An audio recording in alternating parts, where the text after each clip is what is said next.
আসসালামু আলাইকুম রহমতুল্লাহি ওবরাকাতুহু।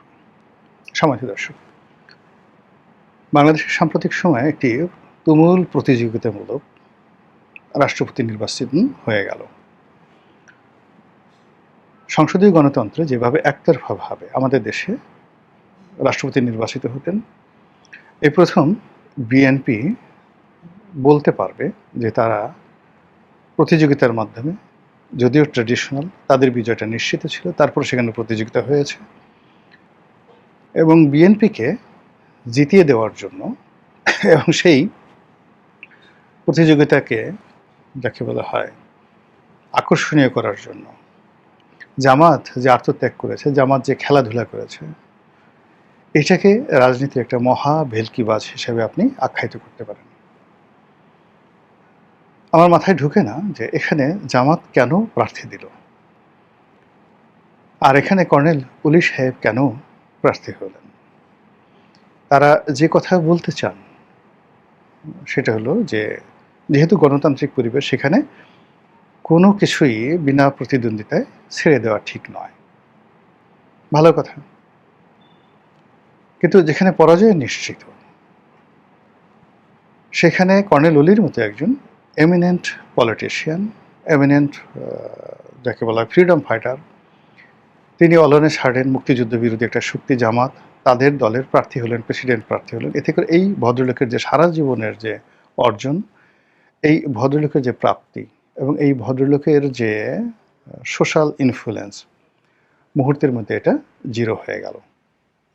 এবং তিনি এই ফাঁদে কেন পড়লেন, কিভাবে পড়লেন, it's a $1,000,000 question. This is one. Second thing হলো জামাত এই কাজটি কেন করলো। জামাত গত 2 বছর যাবৎ এক্সট্রিম লেভেলে অভিনয় করে যাচ্ছে। তারা সেনাবাহিনীর সঙ্গে অভিনয় করছে, তৃণমূল পর্যায়ে আওয়ামী লীগের নেতাকর্মীদের সঙ্গে অভিনয় করছে, ভারতের সঙ্গে অভিনয় করছে। তাদের বুক একদিকে, মুখ অন্যদিকে, তাদের দেহ একদিকে, মন অন্যদিকে। তারা ডক্টর মোহাম্মদ ইউনূসের বন্ধু হওয়ার চেষ্টা করেছে, পাকিস্তানের বন্ধু হওয়ার চেষ্টা করেছে, আবার ভারতের সঙ্গে যে বন্ধুত্ব করবে না এই কথাও তারা বলেনি। তারা বিএনপির সঙ্গে বন্ধুত্ব করার চেষ্টা করেছে, জোট করার চেষ্টা করেছে, আবার বিরোধী দল হয়েছে। তারা সংসদে এক ধরনের আচরণ করে, সংসদের বাইরে এক ধরনের আচরণ করে, এবং তাদের সঙ্গে সংসদের ভিতরে, সংসদের বাইরে জামাতের নেতাদের বক্তব্য এবং বিশেষ করে প্রধানমন্ত্রীর বক্তব্য, এগুলো দেখলে মনে হয় সব কিছু সাজানো, সব কিছু আমি এবং মামুদের একটা সাজানো নাটক, যেটা দেখে মানুষ বিনোদিত হয়।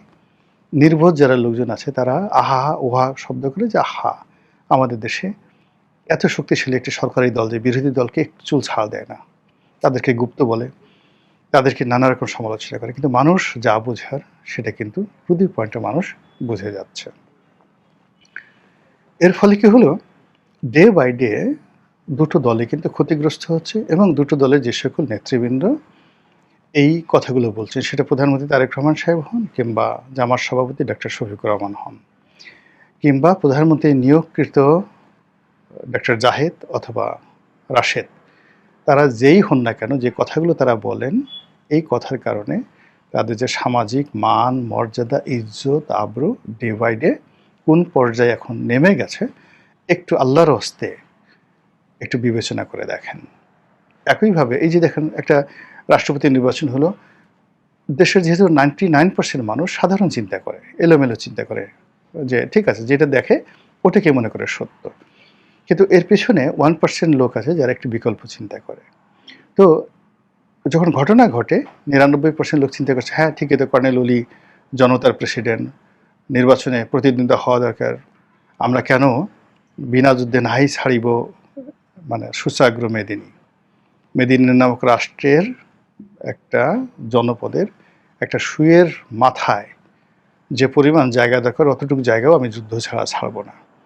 এই জিনিসগুলো কবিতাতে ভালো শোনায়, কিন্তু বাস্তবে কি হচ্ছে, বাস্তবে সরকার নিজেদেরকে অতি প্রাকৃত, অতি আধুনিক, ওভার স্মার্ট, অতি গণতান্ত্রিক, অতি মহৎ, অতি দয়ালু, এই জিনিসগুলো প্রমাণ করার জন্য চেষ্টা করছেন উইদাউট এনি জব।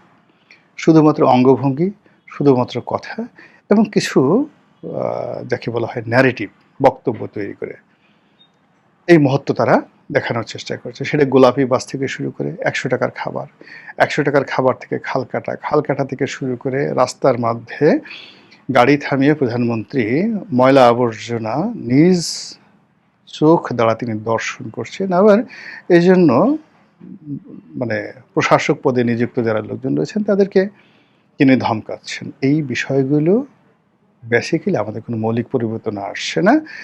সাময়িকভাবে মানুষের মধ্যে ওই যে 99% মানুষ তারা আমার কাছে না বেচাতে চেষ্টা করছে, কিন্তু দুদিন পরে যখন দেখা যাচ্ছে যে ময়লা প্রধানমন্ত্রী দেখে যাওয়ার পরে কমে নাই, বরং বেড়ে যাচ্ছে, স্বরাষ্ট্রমন্ত্রী হুমকি দেওয়ার পরে সন্ত্রাস বেড়ে যাচ্ছে, তখন বলছে যে না, আমাদের আর এই অভিনয় ভালো লাগে না, আমরা অসুস্থ হয়ে পড়ছি।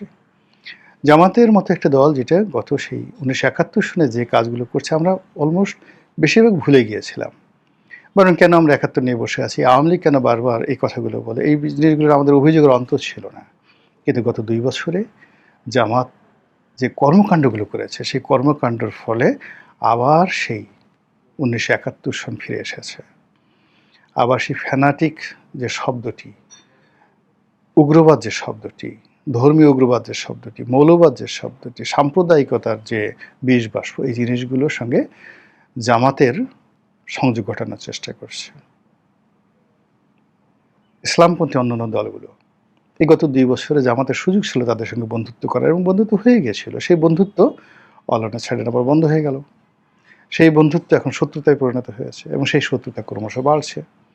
এবং এখানে অতি খেলতে গিয়ে, নাটক তৈরি করতে গিয়ে এমন কিছু ঘটনা ঘটানো হচ্ছে যেগুলো আলটিমেটলি জামাতের হাতেও থাকবে না, চরমনায়ের হাতেও থাকবে না, বিএনপির হাতেও থাকবে না। এগুলো মাঠে ময়দানে শুরু হয়ে যাবে। আপনি একটা নির্দিষ্ট মুখের কথা, বন্দুকের গুলি একবার ছেড়ে দিলে এটা ফিরিয়ে আনা যায় না। এখন এখানে মাঠকে উত্তেজিত করার জন্য দেশে একটা রাজনীতি, একটা ভাইব্রেন্ট রাজনীতি আছে, আওয়ামী লীগ নেই এই অভাব কেউ পূর্ণ করছে মানে বোধ করছে না। সবাই 66% লোক তারেক রহমানকে ভালোবাসছে। জামাতের সভাপতিকে সবাই মনে করছে রিয়েলি সে একজন ইমানদার বান্দা, এবং তিনি দেশের একজন সত্যিকার অর্থে বিরোধী দলের নেতা, এরকম শক্তিশালী বিরোধী দলের নেতা, ইমানদার, একিনদার, নরম সরম, যাকে বলা হয় ইনসাফওয়ালা, এরকম বিরোধী দল আর নেই। কিন্তু যখন এর অভ্যন্তরীণ যে পলিটিক্সগুলো, এটা বের হবে টুডে টুমরো, জামাতের লোকই বের করে দেবে। আধুনিক প্রযুক্তি কোনো কিছু থাকবে না, হয়তো কোনো বৈঠকের ছবি, হয়তো কোনো বক্তব্য, হয়তো কোনো ঘটনা, হয়তো দেখা গেল কোনো দুর্ঘটনা, এই জিনিসগুলো বের হয়ে যাবে। ফলে কি হলো, দুটো রাজনৈতিক দলের যে অস্তিত্ব, সেই অস্তিত্ব নিয়ে টানাটানি হয়ে যাবে। ফলে কি হলো, এই যে একটা প্রেসিডেন্ট নির্বাচন হলো, এই প্রেসিডেন্ট নির্বাচনে আমরা দেখলাম যে জামাত তাদের প্রার্থী কর্নেল অলিকে নিয়ে দিদারছে তারা মুভমেন্ট করলো। তারপর মির্জা ফখরুল সাহেব যখন বিজয়ী হলেন, অমনি তারা দেখালো যে আমরা জাস্ট লাইক ওয়েস্টার্ন সোসাইটি, আমরা প্রতিযোগিতা করেছি, কিন্তু যিনি বিজয় হয়েছেন তাকে তো স্বাগত জানাতে হবে। কিন্তু স্বাগত জানানোর মধ্যে তারা যেভাবে চুমাচুমি করলেন, মির্জা ফখরুল রাজি ছিলেন না, তাকে জোর করে ধরে তার কপালে চুমা দিলেন। এই চারটিখানি কথা নাকি, কপালে চুমা দিলেন জোরে, এই বয়স্ক মানুষ, 80 বছর বয়স্ক একজন মানুষকে ধরে তার কপালে চুমু দিলেন, যেভাবে তাকে বুকের মধ্যে জামাতের নেতারা জড়িয়ে ধরলেন। মির্জা ফখরুল সাহেব ছাড়াতে চাচ্ছেন, আশেপাশে বিএনপি লোকজন বিরক্ত হচ্ছে, কিন্তু জামাতের লোক ছাড়বে না। আপনি যদি এই পীড়িত দেখাবেন, এই চুমো দিবেন, এই কুলাকুলি করবেন, আপনি কেন কর্নেল উলির মতো একটা লোককে নামালেন? আপনার যদি অভিনয় করতে ইচ্ছে করতো, আপনি জামাতের একজন বয়স্ক প্রবীণ লোককে বানাতেন। কিন্তু এই যে দেখেন, একটা মুক্তিযুদ্ধকে কলুষিত করার জন্য, একটি মুক্তিযুদ্ধের কিংবদন্তিকে যাকে বলা হয় জামাতের মাধ্যমে কলঙ্কিত করার জন্য এখানে কেবলমাত্র কর্নেল অলিকে বলি দেওয়া হলো না, একটা ইতিহাসকে, একটা আদর্শকে, একটা সেন্টিমেন্টকে। এবং মুক্তিযোদ্ধারা যে সহজে পারচেজ করা যায়, তাদেরকে, তারা যে লোভী, তাদের যে কোনো চরিত্র নেই, এই সমস্ত গালিগালাজ এখন এই কর্নেল অলির মতো লোককে বা যাকে বলা হয় মেজর আখতারুজ্জামানের মতো মানুষকে নিয়ে জামাত মূলত মুক্তিযুদ্ধকে এমন একটা ন্যারেটিভ তৈরি করে দিয়েছে যে মুক্তিযোদ্ধার যে সমস্ত লোকজন আমরা এত বড় মনে করি, এরা আসলে নাহিদ, হাসনাত, সার্জিস এদের চাইতে কোনো অংশে ভালো না। বরং ২৪-এ যেটা হয়েছে এটা অনেক, অনেক ভালো।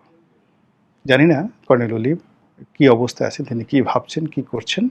কিন্তু সর্বনাশ যা হওয়ার আল্টিমেটলি আপাতত দৃষ্টিতে হয়ে গেছে ইতিহাসের এই সর্বনাশের দ্বিতীয় যে পর্ব সেটা হলো ইম্পার্সোনালি যারা এই কাজটা করেছে, ইতিহাসের ধারাপাতকে অন্যদিকে প্রবাহিত করার চেষ্টা করেছে, ইতিহাসের সিস্টেমটাকে অন্যদিকে নেওয়ার চেষ্টা করেছে।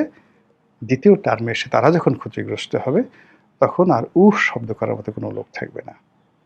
মহান আল্লাহ আমাদের সবাইকে হেদায়েত দান করুন এবং হেফাজত করুন। আসসালামু আলাইকুম ওয়া রাহমাতুল্লাহি ওয়া বারাকাতুহু।